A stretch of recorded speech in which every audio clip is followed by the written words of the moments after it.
Hey, hi, how y'all doing?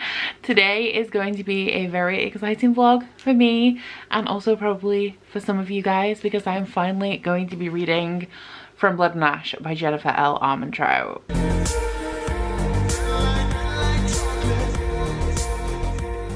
So you will have seen in my last TBR that this came up. I landed on fantasy romance in Bookish and my patrons voted for me to read From Blood and Ash. This is a very popular new adult fantasy romance, first book in a series. I don't know how big the series is going to be. It's a high fantasy romance and it is about a girl who is a maiden. She can't be looked at, she can't be touched, she can't experience pleasure, and the guard who is supposed to be guarding her until her ascension. I feel like you guys can see where this is going here, but I have been on a fantasy romance kick since January. I've read some excellent fantasy romance. I'm loving self-published fantasy romance. If you're looking for fanro, look at self-published authors because they are honestly just like top tier. And this was a gift from the lovely Claire for my birthday in May, and I still haven't read this. You guys have been telling me time and time again that I need to pick this up, that I need to read this book, that it's gonna blow my mind and it's gonna be my new favorite thing, and it's about time that I finally got to it. This was supposed to be a book in a secret TBR that I was doing. I have since scrapped the TBR.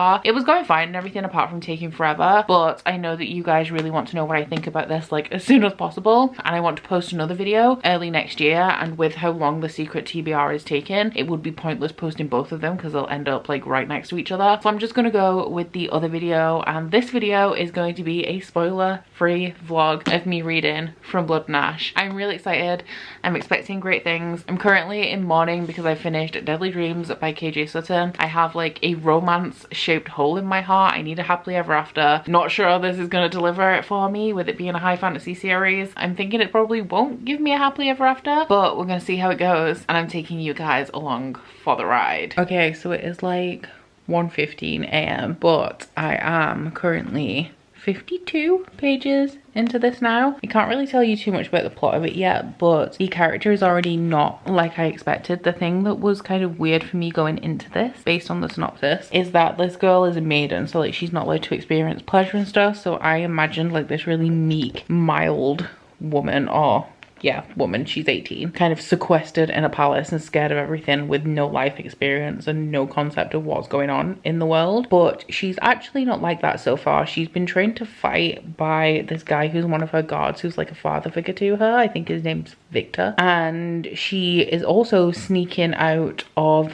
the place where she lives, which I'm not sure about that yet because I haven't got to a bit where I've been there. She's in this place, is it called the Red Pearl, which seems to be a brothel. It's also kind of like a tavern, but the like people go there generally to sleep with other people and then also like play games, drink and things like that. There's something that happened. There was like the War of the Two Kings. Like she's going to have her ascension soon, and there's like a group of people called the Ascended, and I don't really understand the extent of that yet. I also believe that this is a book slash series where you don't really know what the supernatural or fantasy elements of the world are until like real late on. I'm basing that off Steph from Shelflove when she was reading it, and she said it took her ages to get what the like fantasy creatures were in here. So she's already like way more adventurous than I expected her to be going into it, which I am glad about because those are the types of heroines that I like to read about in any story. I'm very much into the more like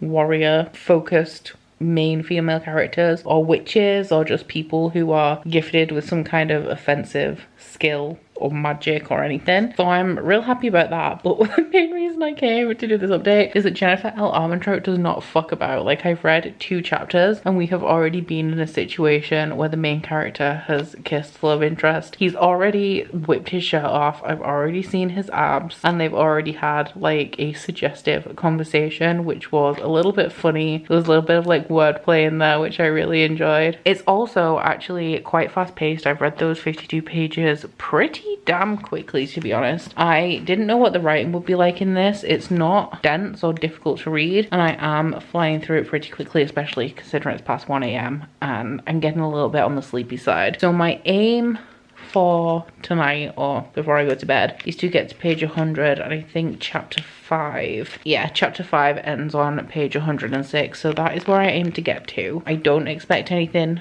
dramatic to happen in those pages, because I think it's pretty much just going to be set up. But I'm excited to see where this goes, because I don't know what to expect from this. Like, I don't know what level of romance it's going to be. I imagine it's heavily romantic. I have pretty much no expectations apart from that I'm gonna like it, which is interesting. I am now a little bit further into this. I just realized I think I have pen on my face, and I've just done an update for my main vlog as well. Oops. But I am currently on page 124 now of From Blood and Ash. I think I'm getting a little bit of plot in here now. So in this world, there's something that happened after the Two Kings War that I still don't quite fully understand. There's ascendants, which are good things, which I think our main character is going to become one of. And then there's descenders, not sure what they are yet. There's Craven, which seems to be people that have been attacked by like whatever these creatures are. And then there's Atlanteans, and I don't know why I'm so confused. I feel like it should be real simple for me to grasp, but I'm not grasping it. But somebody has been attacked in the castle slash place where the main character Poppy lives, and they have 2 holes on their neck, which makes me think it's vampires. And I also feel like there's something in here called Wolven, which I think are like werewolves maybe. But this person has 2 holes in their neck, and everyone's trying to figure out who did it slash what did it. So I feel like the plot of this is going to be that there's a string of supernatural, sorry, Hamilton's doing zoomies if you can hear that. But I think there's going to be like a string of supernatural, paranormal, fantastical, whatever you want to call it, attacks, and they're going to want to get to the bottom of it. Now it is like, what time is it? It's late. Not like late for me, but late. It's 11:30 p.m. and I finished working like 20 minutes ago. I've just put my pajamas on and I want to get a substantial amount of this read, and by a substantial amount, I didn't make it to page 100 last night. I got to page 88.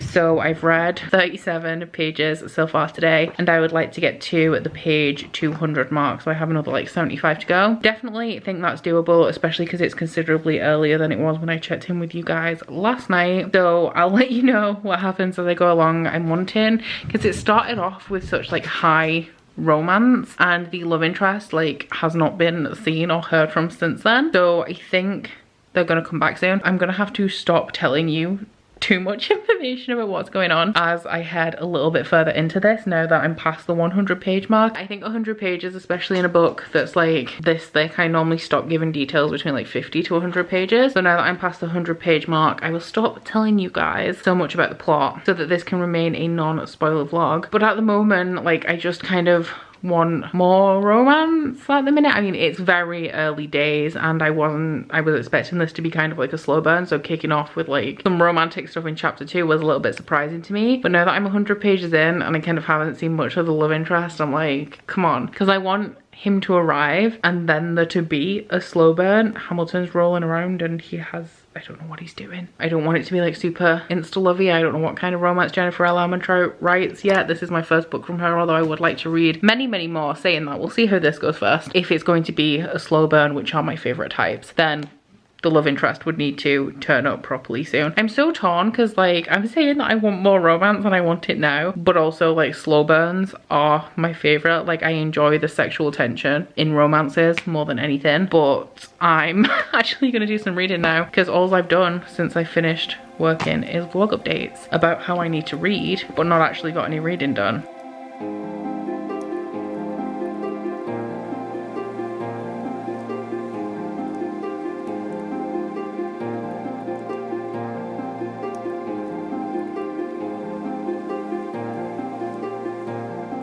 I did just check the synopsis of the book to make sure that this wasn't a spoiler, but it does say on the back that Hawk becomes her guard, like that is the setup for the book. I'm on page 180 and that has only just happened, but I just wanted to mention something, so I was checking it wasn't a spoiler, because the way that I swoon if an attractive man in a book says anything that's even remotely romantic, flirtatious, any kind of innuendo, like anything that is remotely suggestive is truly spectacular. Like we have become quite accustomed on this channel to how much I thirst for the fantasy men, especially a fairy king. Like if anybody asked what my fantasy male, like attractive male type was, it would be a fairy king. We all know this, but like this god, top notch. And all he did, let me tell you, written in a way so that it's supposed to be like romantic, but when a new guard swears to guard the maiden, or I assume whoever they're guarding, because there's other types of,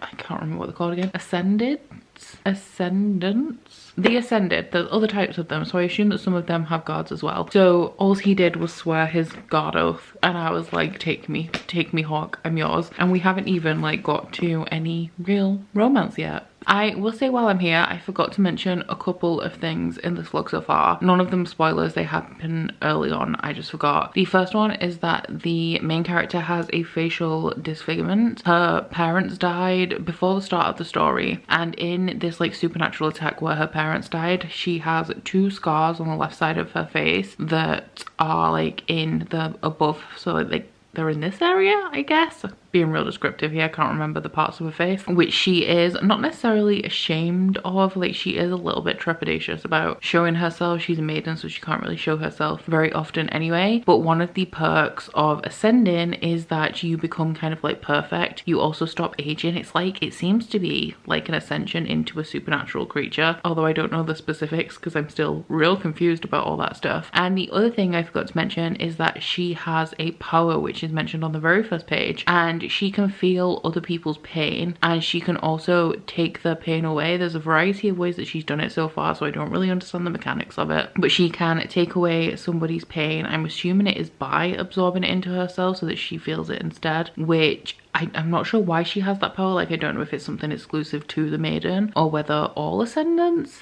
have powers, because like I said, magical aspects of this book not 100% on right now. So it is 12:30 a.m. and I'm working a lot this week. This is hopefully going to be my last busy week making candles, so I'm afraid that means that the majority of the clips I'm going to get in this vlog are going to be from like the middle of the night when I finally get time to read. But I'm on page 254. I am enjoying it so far. It's interesting actually because I still don't have a good grip of the world, the fantasy elements or anything like that, but the love interest has only been in 2 chapters and I am already so invested in that aspect of it. I don't know whether it's a case of expectation because I knew this was a fantasy romance going into it, so I'm like waiting for the romantic elements because everybody's like losing their mind over this book, and I'm like, okay, the romance has to be hella good, so like where is it? But seriously, both chapters he's been in, I'm very excited about it. In terms of like what type of love interest he is, the best way that I would describe what he's like is that he is a Cassian character, and Hunt from Crescent City reminds me a lot of Cassian. Cassian is one of the Illyrian warriors in the ACOTAR series. If you don't know, or if you don't know what Cassian I'm referring to, it's the Cassian in Akamath. So he's like the big strong warrior type, very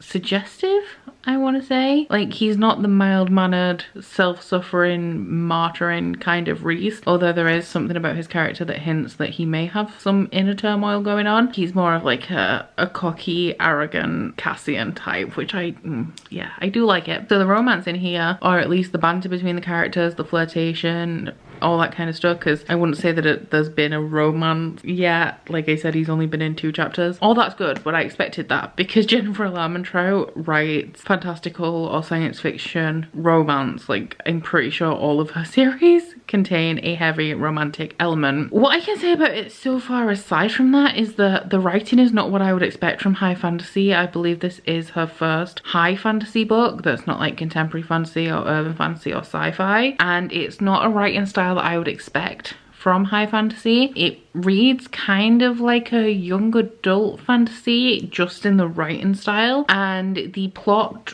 while intriguing at the minute, like I said, I don't have a clue about any of the fantastical elements. I'm kind of piecing bits together, but not in a way that's giving me like any sort of full picture of anything to do with the fantastical elements. All I really know at this point is that this girl is a maiden, her parents were attacked by these supernatural creatures and they scarred her. She's going to be offered to the gods. Still not sure how the offered to the gods bit works for any of the characters. You have the ascended that live a long time. There's the craven, which is what someone turns into when they've been attacked by a supernatural creature, and then they turn into a supernatural creature. There's also something called a wolven, which I'm assuming is a werewolf. Somebody seems to have vampire bite marks in their neck. There's something called the Atlanteans, which seem to have something to do with the War of Two Kings, and they're like the original bad supernatural creatures, and they've fallen out of favor with the gods. That's all I can tell you about the fantasy elements. So like plot wise, writing wise, it's good, but it's not mind-blowing. But the love interest is fab. I adore him. I don't know whether this says something about me or whether it's just because I read a lot of fantasy romance, but it's interesting how I now consider characters throwing daggers at each other as foreplay, because it always seems to happen. Like some real sexually charged dagger throwing, and I have to say I'm here for it. This is wild because like we are now at a point where the love interest has only been in 2 and less than a half chapters, and I already get why everybody loves this book so much. He's just like so unapologetically thirsty. No matter what is going on, he is like 100% down to fuck at all times. I'm living for it, to be honest. Yeah, I'm here for the romance. I'm here for the romance. I mean, we have a relatively, it's not a mediocre fantasy plot, but like nothing is wowing me about the fantasy plot line. Nothing is like wowing me about the writing, although it is good writing. Plot's decent, but like this guy I can get behind.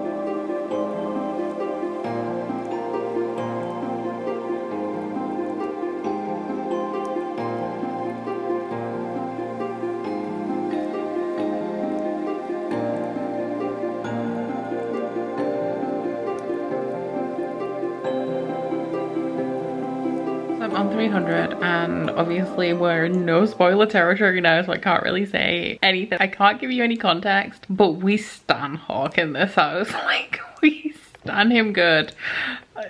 Yeah, I'm just here to say it again, it's been the whole last 24 hours since I last spoke to you about anything. I don't really know how much I can say to you. I'm still real invested in the romance and Hawk. Like, I'm just fucking invested in Hawk. I can tell you right now that I will definitely be reading the sequel as soon as possible, which would probably be February now, which sucks, but it is what it is. And I'm living for the romance and I'm living for Hawk. The fantasy plot, I'm on page 375 now, by the way. I still don't really know where that's going. I don't know how this book is going to end, but the only thing I can really say without spoilers and no context is that I don't think that everything is all as it seems with the characters. I definitely know something about one particular character is definitely not as it seems. I'm kind of thinking on the way of the worst side, like this person is actually real not good. I think there's definitely going to be a reveal about a particular character, but I don't know which way it's going to go. After reading Deadly Dreams, which I read last week by KJ Sutton, the 3rd book in the Fortuna Swan series, I just need a little bit of happiness, and while I'm reading fantasy romance, so I don't really expect much of a happy ending or anything, especially in a series. I think because it's fantasy romance there will be a happy ending at the end of the series, but typically in patterns of romance we're going to see like some angsty drama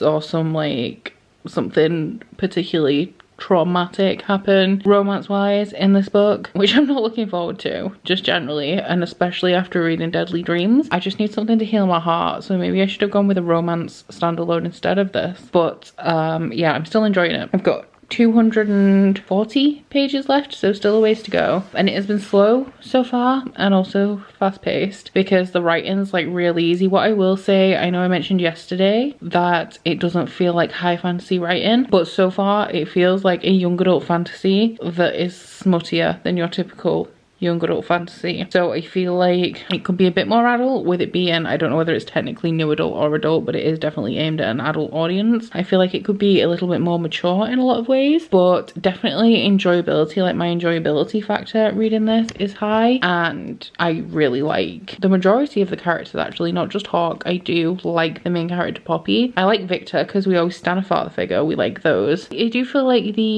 not the villains, but the antagonists in this story could be a little bit more well developed, I want to say. I'm hoping that they have some kind of complex motives, but I'm not sure that they actually will do. There's quite a bit of like toxic masculinity in here, which is something that I enjoy in romance, but I know that a lot of people don't enjoy that, like alpha males and kind of like guys squaring off against each other, things like that. I enjoy it because what we must remember always when reading books is that fiction is not real life, but I know some people won't enjoy that, but I personally do, and I'm really enjoying this scene. So I'm up to chapter 27, and the chapter that I just read, honestly, I am so much more into this main character now. Just a great moment, you know. I feel like this whole, like the last few chapters that have just passed, like things are definitely going to change, like a whole ton of dramatic stuff, big action part of the fantasy plotline, I guess. And things are definitely going to change from this moment onwards. Surprisingly, didn't head in the direction I expected it to, especially with how all of that stuff kind of started out. I want to say I like the effect it had on the main character.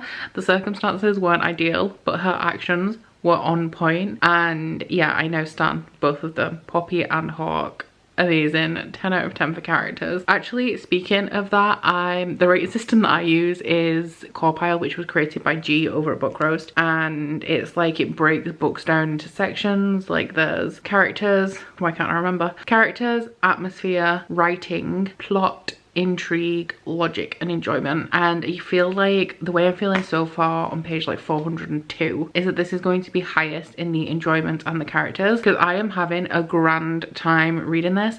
I have to admit that with me still not really grasping the fantasy stuff very well even at this point, although I do feel like it's slightly starting to come together in my brain, I'm kind of just not really comprehending those parts, and I will find myself drifting occasionally when I'm reading sections that are about fantasy stuff. But I'm really enjoying the romance in here, the dynamics between the characters. I feel like what I've just read has been the first real point, like real dramatic point in this book. There has been a couple of moments previously, but if we think about like basic story structure, one of those big moments was to further build the character of Poppy, so as a reader we know who she is, and then the other one was kind of like the initiation, or like the ball that started rolling to put the plot into motion that's kind of led up to the point I'm at now. So this is like the point I feel where the stakes have gone real high, something real dramatic has happened, and I'm actually into it because I understand enough of the world and the book to actually kind of comprehend the full effects of what's going on. Yeah, definitely going to be highest in characters and enjoyment. I am going to go get myself a drink,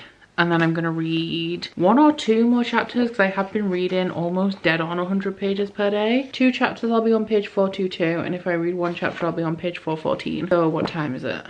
It's like 1:30 a.m. I'm gonna wait for 2 chapters. We'll see if I get that far. And then I'm going to bed and we'll resume tomorrow evening. Hey, hello from actual daylight. I mean, I know you can't really tell in this room because it has no windows, but I'm having a weird day. I can't do anything until my wax arrives. So I have read a couple of chapters while I've been drinking my coffee. I'm having a slow start to the day for the first time in at least a week, and I'm on page 448, so I only have this much left now. But oh my god, after reading that chapter I feel like I need a cold shower, and I'm now about to go and proof a video, make sure it's ready for upload later today, and I'm just like, I want to read, I want to continue. So my plan for the day is to make candles when that wax arrives. I think I have like just over 60 jars, so 60 candles, proof this video, which I'm doing now, and then I'm done for the day, and I plan to spend it reading this. I only have like 160-ish pages left of this, so I think we may finish it tonight, and I'm really excited. I also really want the sequel right now. I'm waiting until I finish the book before I buy the sequel or add it to my wish list or anything, because I don't like to be hasty, but the romance in this, like, I understand why people adore this. Would still say the writing isn't 100% and the fantasy plot line isn't the strongest, but the romance is good. Okay, so we are past the 500 page mark now. We are in the end stretch, and I'm aiming to finish this today still. I'm on page 510, and just reading that last section, it's just, obviously can't tell you anything, can't give you any context. I'm buddy reading in this book, don't know if I've mentioned it. I'm buddy reading with Kelsey, who is also known as KJ Sutton, the author of the Fortuna Swan series. It was one of her books that destroyed me, which is the reason why I'm reading this, trying to get a happy ending, knowing it's not gonna happen. But I messaged her the other day to tell her that Hawk was fire, and she was already reading it and happened to be on pretty much the exact same page as me. She was like 20 pages behind me. So now we are buddy reading this and just like sending voice messages backwards and forwards and having a grand old time. And I'm really glad that's happening because I can't discuss spoilers with you guys because this is a non-spoiler vlog. But the last chapter that I've just read, honestly, just Poppy. And don't go defending her in the comments because I do understand why she is behaving like this. But there's something that has been, I've mentioned it in this vlog, that I knew something was going on. And I guessed what it was, and I finally get into a point where we're finding out the thing that I've already guessed. And in the last chapter, Poppy is just not having any of it. She's like, nope, this thing is not happening. And then a few pages later, like, the situation escalates and she's like, nah, no, this is not happening. And then the situation escalates again and she's still just like, no, not happening. So I'm just like, please, please. But it's getting to a point now where she's gonna have to just kind of accept it, which is good. Okay, so I'm not that much further on. I'm on page 517, and the plot has actually got much better now that I still don't really know what's going on, but I think it could just be because I'm more into the story and into the characters. And while I anticipated all of this stuff unfolding, like, I am into it, so I'm enjoying the book. And I just still stand Hawk. If you guys have read this, you'll know like what the big revelation and twists and stuff are in here. He's just so funny. He's just so funny. Like I said earlier in this video, he is literally just down to fuck at any moment, and it's hilarious. So I'm now on page 576.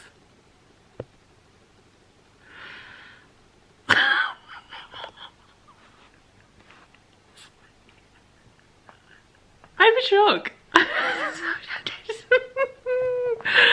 I need to keep reading. So I'm now on page 583. I just don't have a clue what's happening anymore. I mean, I know what's happening. I just don't know why. I'm so confused. I pretty much went from predicting a whole ton of stuff that was going on. I've known like the two big reveals way before they happened. And now I just really, I do not know what's happening. Once again, I do know what's happening. I don't know why.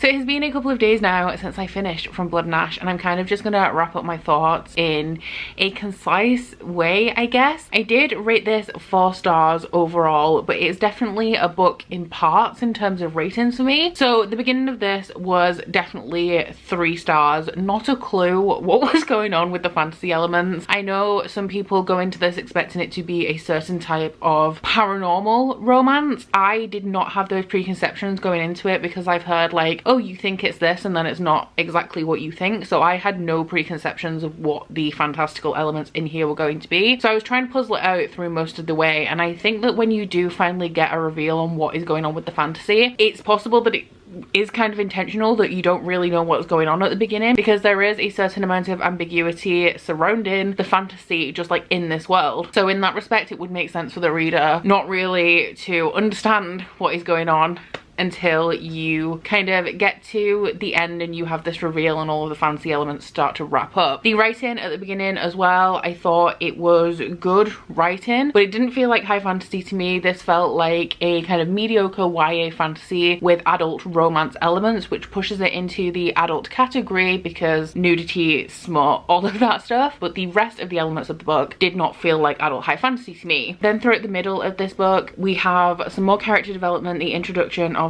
some more characters, and I cannot deny that I have loved Hawk from the first moment he stepped onto the page. He's funny, he's arrogant, he's a great love interest, and I was obsessed with that stuff from the moment he was introduced in this book. So his element was definitely like 5-star for me, and you cannot deny that Jennifer L. Armentrout can write a good romance. I really enjoyed a lot of the romantic scenes. But then when we got to the end of this, I just suddenly started to enjoy all of it. So it went from a 3-star book to a 4-star book throughout the middle because the characters pulled it up quite a lot for me, to a 5-star book when I was enjoying everything. The end of this book is wild. There were moments when I was loving it, moments when I was confused, moments when I was dreading what was going to happen, because it's a fantasy romance series, so we gotta have a level of angst in here. Like, you have the bit in the middle where everything seems happy and plateaus, but you know that something is gonna go terribly wrong that leaves the book on a negative note, which makes you want to continue into book 2, which is pretty much exactly what happened in here.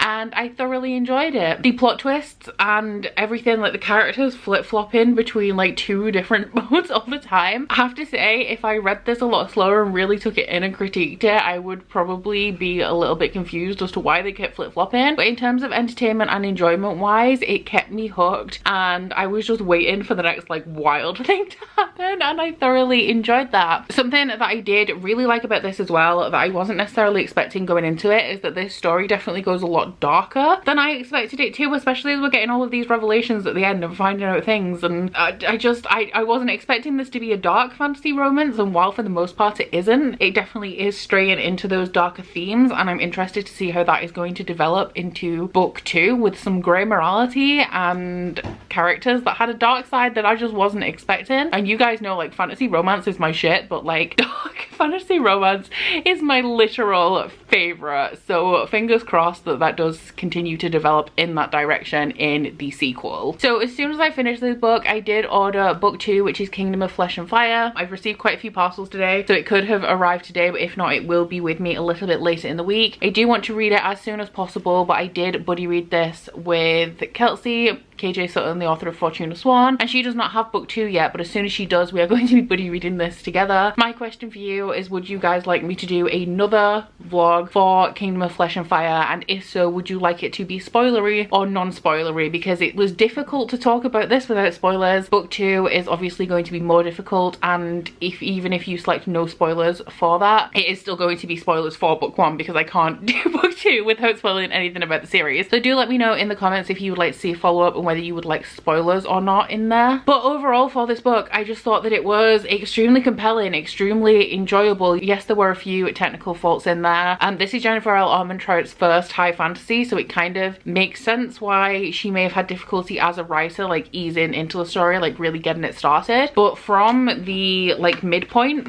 onwards, would have been a 5-star for me, especially in that last 25%. So I do have grand hopes for the second book, because I've already established some of this world. I mean, I still don't really understand everything, but there's a lot of the fantasy elements established. I already love the characters. Ends on a massive, not like a cliffhanger I want to say, but a what the fuck moment, what's going to happen next kind of deal. So I'm real excited to continue, and it's going to be real difficult for me to hold off until Kelsey is also ready to start this book with me. We do have trigger warnings in here. There's violence and gore, which I mean is pretty standard for any type of fantasy, but there is also themes of sexual assault and strong themes of physical abuse as well, so do be wary if you are sensitive to any of those things before going into this. But aside from that, I would definitely recommend. Definitely understand why people are losing their minds over this, and I'm so excited to continue. I know by the time that I've read book 2, I'm going to be even more trashed for this than I am already. But I think that is pretty much all I have to say about this, so please let me know down in the comments whether you would like a follow-up video to this for Kingdom of Flesh and Fire. But aside from that, please don't forget to like this video if you liked it, and subscribe if you wanna. If you head into my description box, you'll find a link to my Goodreads, Instagram and Twitter if you'd like to follow me on any of those, as well as a link to my Bookish body butter and candle website, the Instagram for that, and a 10% off discount code. But that's it from me today, guys. Bye! Oh, you bite your friend like chocolate. You say you'll go where nobody knows, with guns hidden under our petticoats. We're never gonna quit it, no, we're never gonna quit it, no.